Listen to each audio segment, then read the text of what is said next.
आप देख रहे हैं सी न्यूज भारत। मैं हूं आपके साथ आकांक्षा यादव। वक्त हो चुका है न्यूज बुलेटिन का और आज इस न्यूज बुलेटिन में हम बात करेंगे कि मुरादनगर गाजियाबाद घटना की उच्च स्तरीय जांच कराने और दोषियों को सजा दिलाने के संबंध में किसने सौंपा राज्यपाल को ज्ञापन। भालू ने कहां किया एक बच्चे को घायल और झांसी में ग्रामीण आज भी क्यों है परेशान, ये सब जानेंगे विस्तार से। तो चलिए निगाह डालते हैं इस वक्त की खास खबरों पर। बांदा में शहर मुख्यालय के जिला कलेक्टर परिसर में आम आदमी पार्टी के लोगों ने जिलाधिकारी के माध्यम से महामहिम राज्यपाल को ज्ञापन भेजा। ज्ञापन में मुरादनगर गाजियाबाद घटना की उच्च स्तरीय जांच कराने और दोषियों को सजा दिलाने जाने के संबंध में जिलाधिकारी द्वारा महामहिम राज्यपाल को ज्ञापन सौंपा गया। गाजियाबाद के मुरादनगर में घटित शमशान घाट कांड से पूरा प्रदेश आक्रोश में है। इस कांड में लिंटर गिर जाने से अंतिम संस्कार के लिए इकट्ठा हुए 25 लोगों की दर्दनाक मौत हो गई और तमाम लोग गंभीर रूप से घायल हो गए। ढांचे को बनाने वाले ठेकेदार ने कैमरे पर कबूल कर लिया कि उसने इस निर्माण के लिए 30% तक रिश्वत खिलाई है। घटिया निर्माण में तमाम रिश्वतखोर सरकारी अधिकारी शामिल है और सभी का कहना है कि ऐसे कमीशन का हिस्सा शीर्ष स्तर तक जाता है। जी भैया, किन मांगों को लेकर के आप आए हुए हैं आज? गाजियाबाद के मुरादनगर कस्बे में शमशान घाट में एक अंतिम संस्कार के लिए लोग गए हुए थे। वहाँ पर लिंटर गिरने से 25 लोगों की दुखद मृत्यु हो गई। शायद देश के इतिहास में पहली बार हुआ है कि दुख के साथ में जो लोग गए थे वहाँ से शमशान से 25 लोगों की मृत्यु वहाँ से अर्थीਆਂ आई। ठेकेदार ने खुद कबूला कि मुझसे 30% मुझसे कमीशन लिया गया, तब मुझे कर यहाँ पर काम मिला है। अच्छा, हम लोग इसी मुद्दे को लेकर आज महामहिम राज्यपाल महोदया को ज्ञापन देने आए हैं कि इस दुखद कांड की सीबीआई जांच हो, वो भी हाईकोर्ट की निगरानी में हो। जो भी दोषी हैं इसमें ऊपर से नीचे तक उनके खिलाफ सख्त से सख्त कार्रवाई हो और इसके बाद में मृतक आश्रितों के परिवार को 1 करोड़ रुपए और घायलों को 10 लाख रुपए की जेल में डाल दिए जाएंगे मांग हम लोगों ने किया है सरकार से। महामहिम राज्यपाल महोदय के माध्यम से हम लोग करेंगे। देखिए, ये घटना जो गाजियाबाद के मुरादनगर में हुई थी, इसमें शमशान घाट की लिंटर गिरने से 25 लोग मारे गए थे, 3 लोग अस्पताल में मरे। बड़ी दुर्भाग्यपूर्ण घटना थी। कुछ ही दिन हुआ था। ये सरकार के कामकाज पे सवालिया निशान खड़ा करती है।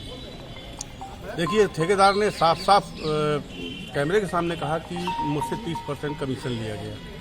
30% कमीशन दे करके मैंने काम लिया है। ये इससे बड़ी और क्या हो सकती है कि शमशान में लोग लाश लेकर के जाते हैं। शमशान से जब लाशें आने लग जाएँ, ये शायद देश के इतिहास में पहली बार हुआ होगा, मैं समझता हूँ जहाँ तक। दूसरी चीज़, सबसे बड़ी बात यह है कि आखिर ये जो कमीशन खोरी है, कमीशन खोरी और भ्रष्टाचार, ये हमारे देश से कब खत्म होगा? जबकि सरकार जो कह के आई थी, उन्होंने कहा था कि भ्रष्टाचार का समूल नाश करेंगे, लेकिन ऐसा कुछ हुआ नहीं, ना ही ऐसा कुछ दिखाई पड़ रहा है। मैं उसी संबंध में हमारी आम आदमी पार्टी बांदा आज उसी संबंध में एक संदर्भ में एक ज्ञापन राज्यपाल महोदय को देने के लिए जिलाधिकारी महोदय के माध्यम से हम लोग यहाँ पर आए। बांदा से सी न्यूज संवाददाता नथु पटेल की रिपोर्ट। सतपुड़ा टाइगर रिजर्व मड़ाई के पास रेनी पानी में एक बच्चे सोहित पिता बद्री को भालू ने घायल कर दिया। सोहित के पिता बद्री ने बताया कि घटना खेत की है। बच्चा खेत में खेल रहा था कि अचानक भालू ने आकर उस पर हमला कर दिया। हम उस बच्चे से दूर थे। पास खेल रहे बच्चों ने दौड़कर शोर मचाया और भालू को पत्थर मारे। तब भालू बच्चे को छोड़कर भागा और हम लोगों ने तत्काल बच्चे को सेमरी सामुदायिक स्वास्थ्य केंद्र लेकर आए। बच्चे के चेहरे पर घाव है, वहीं उसकी पीठ पर भी भालू ने पंजे से घायल किया है। खून ज्यादा बह चुका है, इसलिए सामुदायिक स्वास्थ्य केंद्र सेमरी हरचंद बच्चे को जिला अस्पताल रेफर कर दिया गया है। पकड़ लिया, हमला कर लिया। किसने? भालू ने। कहाँ की जगह? रेनी पानी। तो रेनी पानी नाले के बगल में। अच्छा, क्या कर रहे थे? बच्चा कहाँ था? कैसे? ऐसे ही मतलब ढोर मोर चराने गए थे। अच्छा, तुम कब की घटना है? अभी हो गई घंटा 1.5 घंटा। तो बच्चा अकेला था क्या? नहीं, बच्चे थे उनके साथ। वो तो छोड़ा है, मतलब ज़्यादा चिल्ला चुट होने के कारण से वो छोड़े थे। भालू कैसा बड़ा था क्या? हाँ, अब ये नहीं जानकारी कितना बड़ा था, लेकिन वो बच्चे ने बताया कि भालू पकड़ लिया। जितने चिल्ला चुट कर आपने नहीं देखा? बच्चे नहीं देखा था? हाँ। लगभग कितने साल का बच्चा?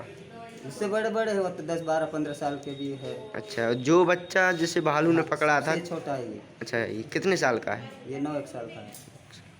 होशंगाबाद से सी न्यूज संवाददाता सुरेश की रिपोर्ट। झांसी जिले में वैसे तो सूखे की स्थिति बनी रहती है, लेकिन कभी कभार बरसात में नदी अपनी उफान पर आ जाती है तो वो अपने साथ भारी नुकसान भी कर जाती है। ऐसा ही मामला 3 साल पहले मऊ रानीपुर तहसील के अंतर्गत आने वाले ग्राम पचगुआ में हुआ, जहां पर गांव को जोड़ने वाला रिप्टा तेज नदी की धार में बह गया। रिप्टा टूट जाने के बाद उसे बार बार मरम्मत करके छोड़ दिया जाता है, जो नदी में पानी आते ही फिर से क्षतिग्रस्त हो जाता है। भारतीय किसान यूनियन के पदाधिकारियों ने ग्रामीणों की पीड़ा को सुना और उनके दर्द को महसूस करते हुए उनकी पीड़ा उच्च अधिकारियों तक पहुंचाने की बात कही।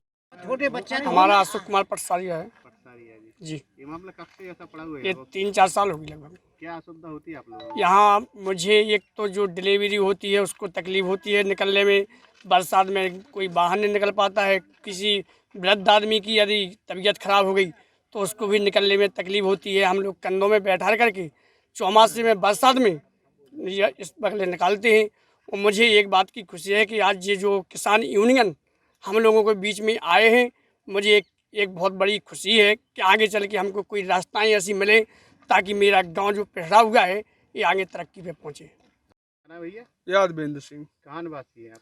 पटगुआ। पटवा। ये रिफ्टा टूटा हुआ है, क्या है पूरा मामला? ये रिप्टा बरसात में एकदम बाढ़ आई, उसमें ये रिप्टा बह गया। उसके बाद प्रशासन से भी एप्लीकेशन दी गई तो उन्होंने बताया कि आपका लेटर हमने लखनऊ भेज दिया है, तो ये रिप्टा ना बना के पुल बनाया जाए जो बाय बाय ना टूटे। ऐसा कब से डला हुआ है? ये 3-4 साल हो गई। 3-4 साल हो गए, अभी तक सुनवाई नहीं हुई? नहीं, सुनवाई नहीं हुई अभी क्या तक। चाहते हैं आप? बस यही चाहते हैं कि रिप्टा जल्द से जल्द बना दिया जाए, जिससे हमारे गांव की व्यवस्था आवागमन चालू हो जाए। और अगर हमारे ये रिप्टा की सुनवाई नहीं हुई तो हम आंदोलन भी करेंगे। क्या नाम है आपका प्रधान जी? जी मायाराम। मायाराम, आप पूर्व प्रधान प्रतिनिधि जी, हैं? पूर्व प्रधान प्रतिनिधि। रिफ्टा आपके समय में टूटा था? बिल्कुल जी, हमारे समय क्या है में इसकी स्थिति, क्यों नहीं बन पाया ये अभी तक? जी सर, हम तो अपनी पूरी जितनी ताकत थी पूरी शिकायतों से लेके हर चीज़ गांव वालों के द्वारा भी शिकायत करवाई हमने, कोई सुनवाई नहीं हुई है। अब ऐसी स्थिति में हम लोगों ने एक प्लान बनाया है कि सब लोग अब आगे चल के मऊ या झांसी आंदोलन करने के लिए तैयार है। रिप्टा बनना चाहिए तत्काल व्यवस्था में, क्योंकि हमारे बच्चे नहीं पढ़ पा रहे, पेशाब नहीं हो पा रहा है, वृद्ध लोग भी नहीं कुछ अपनी सुरक्षा में निकल पा रहे। झांसी से सी न्यूज संवाददाता राजीव की रिपोर्ट।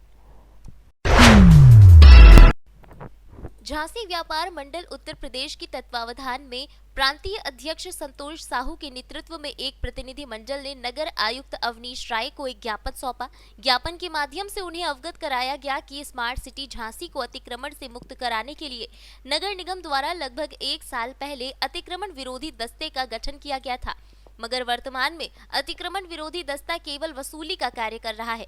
किसी भी बाजार को आज तक अतिक्रमण से मुक्त नहीं कराया जा सका। सीपरी ओवरब्रिज के नीचे और अन्य जगहों पर ठेले, गुमटी, टपरा आदि से बाजार पटे पड़े हैं। उसके बावजूद अतिक्रमण विरोधी दस्ता वहां जाकर अतिक्रमणकारियों से पैसा लेकर उनको संरक्षण प्रदान कर रहा है।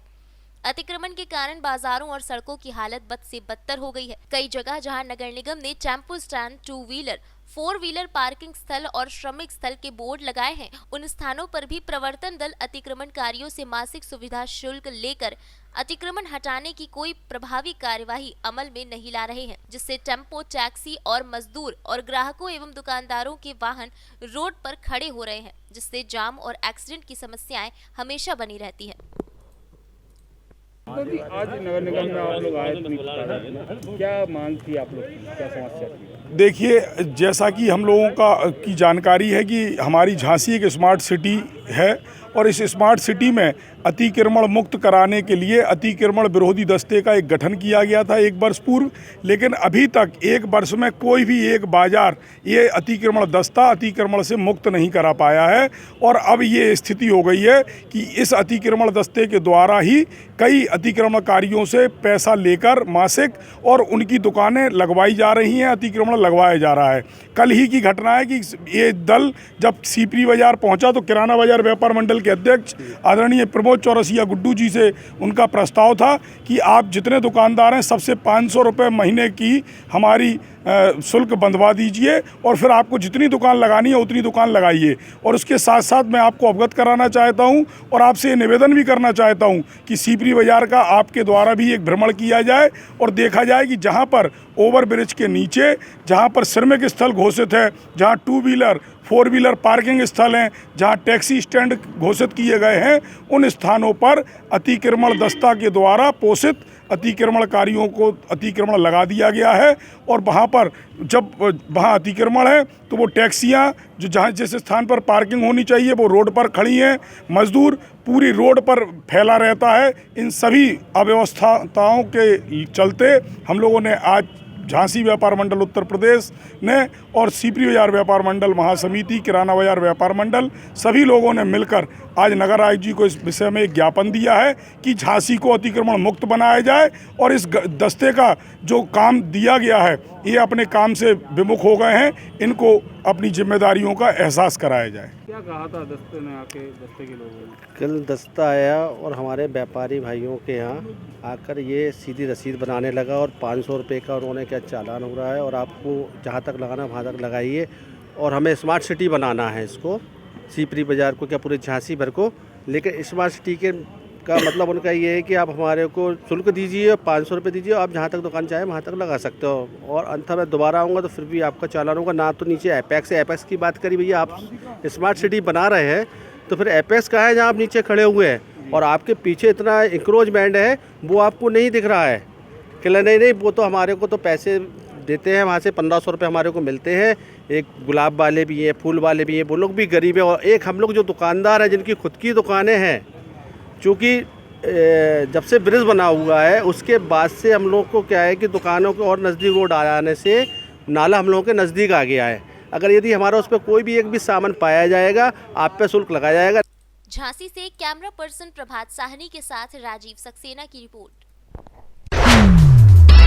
पूर्व केंद्रीय मंत्री प्रदीप जैन आदित्य, एडवोकेट राम प्रकाश अग्रवाल, प्रकाश गुप्ता, पंडित अरविंद वशिष्ठ, मनीराम कुशवाहा, अमीर चंद आर्य, विनय उपाध्याय, दीपक शिवहरे, सग्गू गोस्वामी, उपेंद्र चंद्र सविता आदि ने ग्वालियर रोड पहुंचकर शिलापट पर लिखा नई बस्ती पुलिस चौकी मिटाकर उस पर फिर से आचार्य पंडित रघुनायक विनायक धुलेकर मार्ग अंकित कराया। स्वतंत्रता संग्राम सेनानी, हिंदी के प्रबल पक्षधर एवं झांसी के प्रथम सांसद पंडित रघुनाथ विनायक धुलेकर जी की जयंती के अवसर पर दिनांक 6 जनवरी को आयोजित गोष्ठी में वक्ताओं ने भारत सरकार के पूर्व मंत्री प्रदीप जैन आदित्य का ध्यान आकर्षित कराया था कि ग्वालियर रोड स्थित सिद्धेश्वर मंदिर से बाहर दतिया गेट की ओर जाने वाले मार्ग का नामकरण पंडित रघुनाथ विनायक धुलेकर के नाम पर हुआ था, जिसका शिलान्यास 26 अक्टूबर सन 2000 को तत्कालीन कमिश्नर लव शर्मा द्वारा किया गया था। बाद में मार्ग से संबंधित शिलापट पर पुलिस विभाग द्वारा पुलिस चौकी नई बस्ती अंकित कर दिया गया था, जिसको लेकर कार्यक्रम में उपस्थित लोगों ने रोष व्यक्त किया था। आज किस विषय पर यहाँ पे आयोजन किया जा रहा है सर? शहीदों की चिताओं पर लगेंगे हर बरस मेले, वतन पे मरने वालों का यही बाकी हिसाब है। पूरी दुनिया के अंदर जिन्होंने राजनीति के साथ अध्यात्म, धर्म और हिंदी भाषा को समन्वित करके स्वतंत्रता संग्राम की लड़ाई लड़ी और आयुर्वेद को संपूर्ण विश्व में पहुंचाया, ऐसे झांसी के प्रथम सांसद धुलेकर जी ने, जिन्होंने अपनी पूरी ज़मीनें आयुर्वेद संस्थान को, आचार्य धुलेकर भवन को, सिद्धेश्वर मंदिर को, इच्छापूरन हनुमान मंदिर को, अन्य संस्थाओं को दी। उनके नाम के पत्थर पर जिस तरह से छेड़छाड़ की गई थी, आज हम लोगों ने उसको यथावत करने का काम किया और इसमें हमारे बड़े भाई श्री राम प्रकाश अग्रवाल, प्रकाश गुप्ता, मनीराम कुशवाहा, विनय उपाध्याय, दीपक शिवहरे, अमीर चंद, सभी साथियों का अथक योगदान है कि उन्होंने आकर स्वयं, और पांचाल जी, उन्होंने उनके अंदर से प्रेरणा जागी, उन्होंने खुद लिखने का काम किया। झांसी से सी न्यूज़ संवाददाता राजीव की रिपोर्ट। फिलहाल के लिए न्यूज बुलेटिन में बस इतना ही। देश और दुनिया की तमाम बड़ी खबरों के लिए जुड़े रहे सी न्यूज भारत के साथ।